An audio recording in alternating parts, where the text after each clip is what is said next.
하나님 말씀은 사사기 17장 1절에서 13절까지 말씀입니다. 사사기 17장 1절에서 13절까지 제가 봉독해 드리도록 하겠습니다. 에브라임 산지에 미가라 이름하는 사람이 있더니 그의 어머니에게 이르되 어머니께서 은 1,100을 잃어버리셨으므로 저주하시고 내 귀에도 말씀하셨더니 보소서 그 은이 내게 있나이다. 내가 그것을 가졌나이다 하니 그의 어머니가 이르되 내 아들이 여호와께 복 받기를 원하노라 하니라. 미가가 은 1,100을 그의 어머니에게 도로 주매 그의 어머니가 이르되 내가 내 아들을 위하여 한 신상을 새기며 한 신상을 부어 만들기 위해 내 손으로 이 은을 여호와께 거룩히 드리노라. 그러므로 내가 이제 이 은을 내게 도로 주리라. 미가가 그 은을 그의 어머니에게 도로 주었으므로 어머니가 그 은 200을 가져다 은장색에게 주어 한 신상을 새기고 한 신상을 부어 만들었더니 그 신상이 미가의 집에 있더라. 그 사람 미가에게 신당이 있으므로 그가 에봇과 드라빔을 만들고 한 아들을 세워 그의 제사장으로 삼았더라. 그때에는 이스라엘의 왕이 없었으므로 사람마다 자기 소견에 오른 대로 행하였더라. 유다 가족에 속한 유다 베들레헴에 한 청년이 있었으니 그는 레위인으로서 거기서 거류하였더라. 그 사람이 거주할 곳을 찾고자 하여 그 성읍 유다 베들레헴을 떠나가다가 에브라임 산지로 가서 미가의 집에 이르매 미가가 그에게 묻되 너는 어디서부터 오느냐 하니 그가 이르되 나는 유다 베들레헴의 레위인으로서 거류할 곳을 찾으러 가노라 하는지라. 미가가 그에게 이르되 내가 나와 함께 거주하며 나를 위하여 아버지와 제사장이 되라. 내가 해마다 은열과 의복 한 벌과 먹을 것을 주리라 하므로 그 레위인이 들어갔더라. 그 레위인이 그 사람과 함께 거주하기를 만족하게 생각하였으니 이는 그 청년이 미가의 아들 중 하나같이 됨이라. 미가가 그 레위인을 거룩하게 구별하매 그 청년이 미가의 제사장이 되어 그 집에 있었더라. 이에 미가가 이르되 레위인이 내 제사장이 되었으니 이제 여호와께서 내게 복 주실 줄 아노라 하니라. 아멘. 한국 영화의 마스터라는 제목의 영화가 있습니다. 다단계와 사기가 어떤 것인지 잘 보여주는 영화인데요. 화려한 말솜씨로 수많은 사람들을 속이는 주인공이 나오고 또 천문학적인 돈을 벌고 그 돈을 통해서 또 정치인들을 매수하고 큰 회사까지, 정식적인 회사까지 세우게 됩니다. 그 많은 돈들은 그의 거짓말에 속은 사람들의 삶이 무너질 만한 큰 액수의 돈입니다.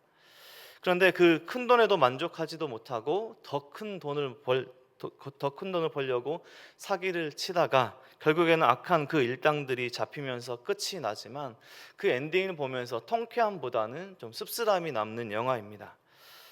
영화에 보면 사기를 치기 위해 이제 정식적으로도 보이는 회사가 있는데요. 그 회사의 사람들은 깔끔하게 유니폼도 입고 회사에서 일을 보통의 회사원들처럼 일을 해갑니다. 자신의 일을 열심히 하지만 그 사기로 만들어진 회사의 사람들이 일을 열심히 하면 할수록 거기에 피해 입는 피해자들이 더 늘어나는, 거짓말에 속는 사람들이 더 많아지게 되는 것이죠. 그 사람들이 열심히 일을 하지만 자신의 일이 어떤 결과를 가져올지 별로 관심이 없습니다. 그 돈을 통해서 사람들이 피해를 얼마나 입을지 별로 관심이 없고 그저 주어진 일을 성실하게 열심히 일을 합니다. 계속해서 우리가 묵상하는 사사기는 사사시대가 어떤 시대인지 우리에게 보여주고 우리는 어떤 삶을 살아야 할지 우리가 말씀하고 있는 본문입니다. 어제까지 마지막 사사 삼손의 이야기를 끝으로 사사들의 이야기, 또 사사들의 활동이 마무리되었고 이제 사사기 전체의 이야기에서 결말 부분을 시작하고 있습니다. 사사기 시대가 어떤 시대인가 생각할 때 오늘 본문에 아마 핵심 구절로 기록이 되는데 6절과 같이 사사기서 또 전체 마지막 절과 같은 이스라엘의 왕이 없으므로 사람마다 자기 소견에 오른 대로 행하는 이 시대가 바로 사사시대를 보여주는 핵심적인 구절입니다. 사사기를 대표하는 사사기 시대를 상징하는 말씀이기도 합니다. 각자 자기 소견에 오른 대로 열심히 행하지만 그 열심히 행함이 하나님께 악이 되는 시대입니다. 사사가 등장할 때마다 그 시작은 이스라엘 백성들이 하나님 앞에 선하게 살았더라가 아니라요, 이스라엘 백성이 여호와의 목전에 악을 행하였으므로 계속해서 사사들이 등장할 때마다 이 한 구절로 사사기가 시작됩니다. 여호수아가 죽은 후에 이스라엘 백성들이 하나님을 왕으로 모시며 거룩하게 살았더라. 하나님 보시기에 너무 기쁘게 살았더라. 이렇게 시작되면 좋았을 이 사사기에 또 이스라엘 백성들의 영적인 상태가 반대의 모습인 것입니다. 하나님 보시기에 악을 행하였다. 너무나 안타까운 영적인 상태입니다. 오늘 사사기서 본문의 결론 부분에 또 첫 번째 앞부분으로 볼 수 있는 부분입니다. 에브라임 지파의 미가라는 사람과 그의 가정을 보여주고 있습니다. 전체 이스라엘 백성들의 삶을 조명하고 사사들의 활동을 조명했다면 이제 한 가정과 한 사람의 삶을 보여주고 있는 것이죠. 오늘 본문에 나오는 미가는 소선지서에 나오는 남유다 시대 미가 선지자가 아니라 사사 시대 에브라임 지파 땅에 사는 미가라는 그 한 사람입니다. 그 미가라는 한 사람을 통해서 그의 가정을 조명하고 그의 삶을 조명함으로써 이스라엘 백성들의 종교적인 타락과 하나님 앞에 악을 행하는 모습을 낱낱이 보여주고 있는 것입니다. 미가라는 사람의 어머니가 은 1,100을 잃어버렸다. 오늘 본문에 나오고 있습니다. 은 1,100. 우리가 이전 사사기 16장 5절 말씀에 보면 블레셋 사람들이 이 들릴라에게 삼손의 약점을 알려주면 이 금액을 주겠다, 같은 금액인데요, 이렇게 약속할 만큼, 이스라엘 사람들이 약속할 만큼 큰 금액입니다. 어머니가 이 은을 도둑 맞았고 그 도둑을 저주했습니다. 이 저주를 미가가 알았고 저주를 얼마나 무섭게 저주를 했던지, 저주가 두려웠던 탓인지 미가가 어머니에게 그것을 자신이 가졌노라, 자신이 훔쳤다 말을 하지 않고 그것을 자신이 가졌노라 라고 말합니다. 어머니가 얼마나 무섭게 저주했던지 아들 미가가 이제 자백할 만큼 두려웠던 저주였던 것 같습니다.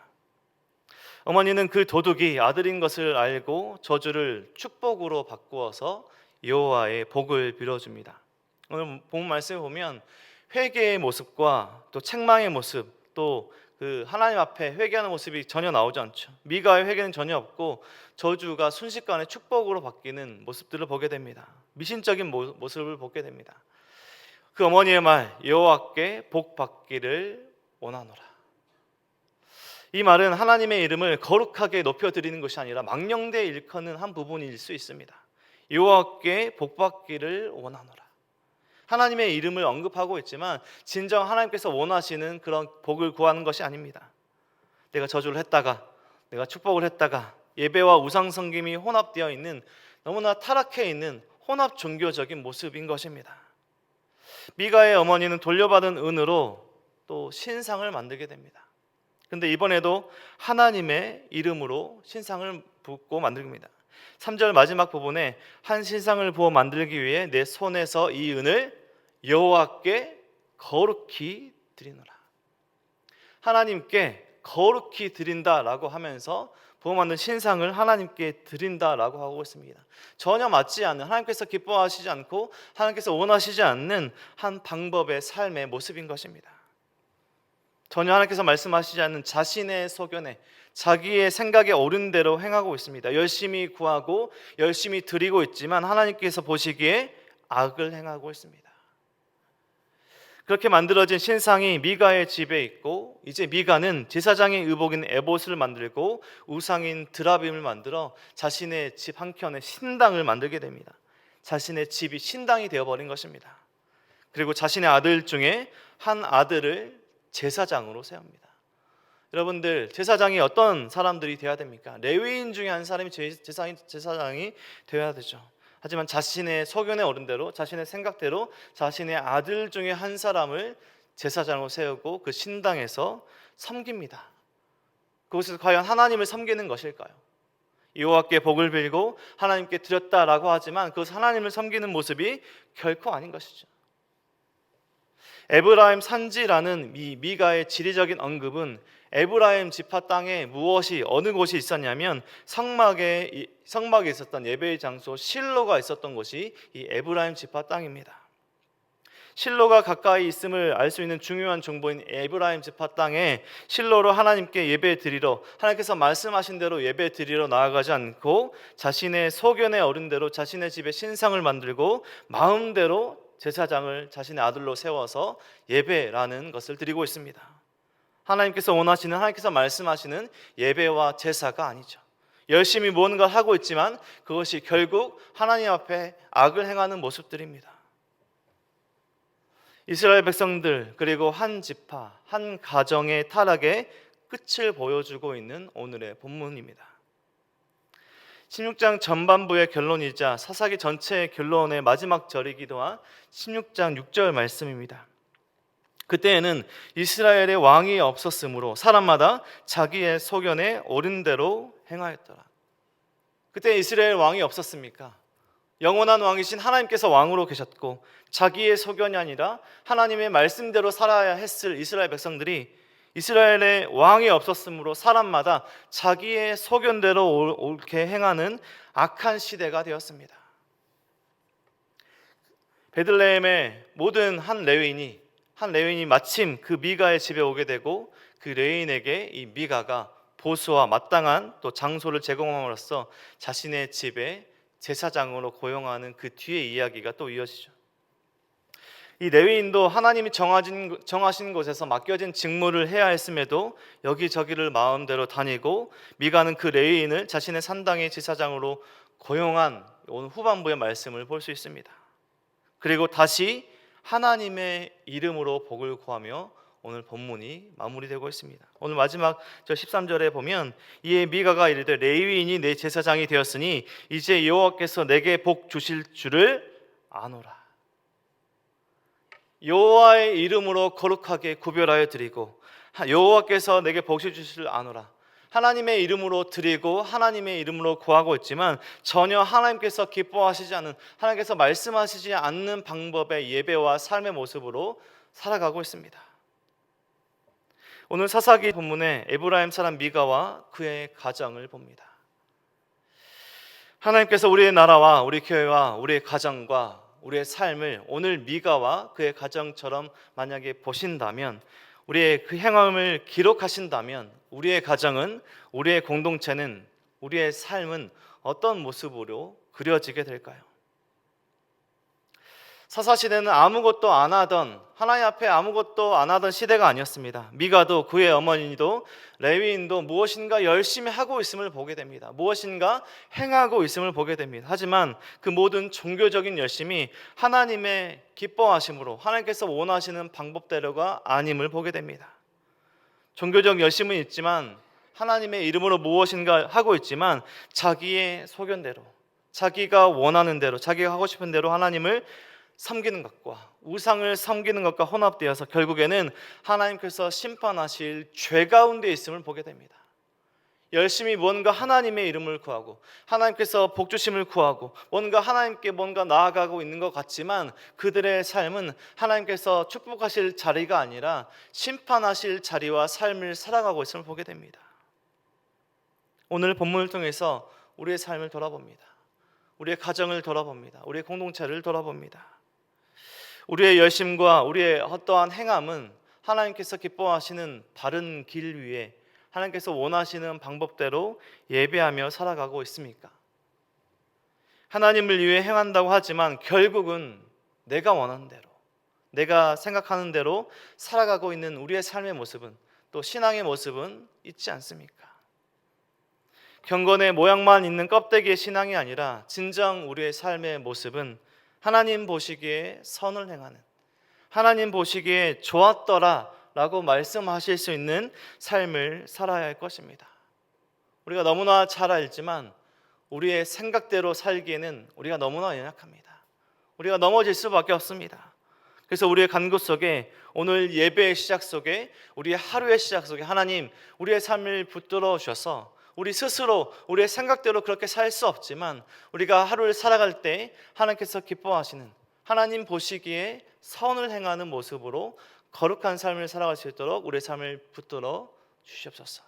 우리의 가정을 붙들어 주시옵소서. 우리의 공동체를, 우리 나라를 붙들어 주시옵소서. 이렇게 구하는 삶을 살아야 할 것입니다. 오늘 이 아침에 나와 하나님께 예배하시고 기도하시는 우리 모든 성도님들의 삶이 우리의 뜻과 우리의 소견대로 열심히 살아가는, 하나님께서 보시기에 악을 행하는 삶이 아니라 하나님 보시기에 좋은, 하나님 보시기에 아름다운 우리의 가정과 우리 공동체와 그리고 우리 성도님들의 삶이 되시길 주님의 이름으로 간절히 축원드립니다. 우리 말씀을 기억하시며 함께 기도하시겠습니다. 하나님 감사합니다. 오늘도 말씀하여 주시고 어떠한 삶이 우리가 하나님을 바라봐야 하고 하나님께서 기뻐하시는 삶인지 깨닫게 하시니 감사합니다.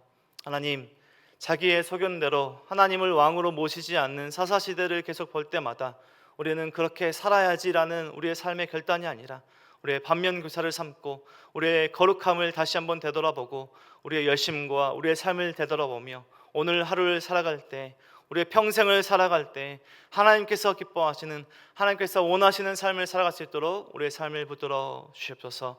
우리의 삶을 붙들어 주시고 우리의 가정을 붙들어 주시고 우리의 공동체를 붙들어 주셔서 우리의 소견대로 우리의 원함대로 나아가는 우리의 삶과 공동체, 우리 교회가 아니라 하나님께서 원하시는, 하나님께서 기뻐하시는 우리의 삶과 우리의 가정과 공동체가 될 수 있도록 축복하여 주시옵소서. 모든 은혜와 사랑 감사드리며 우리 사랑하신 예수 그리스도 이름으로 기도드립니다. 아멘.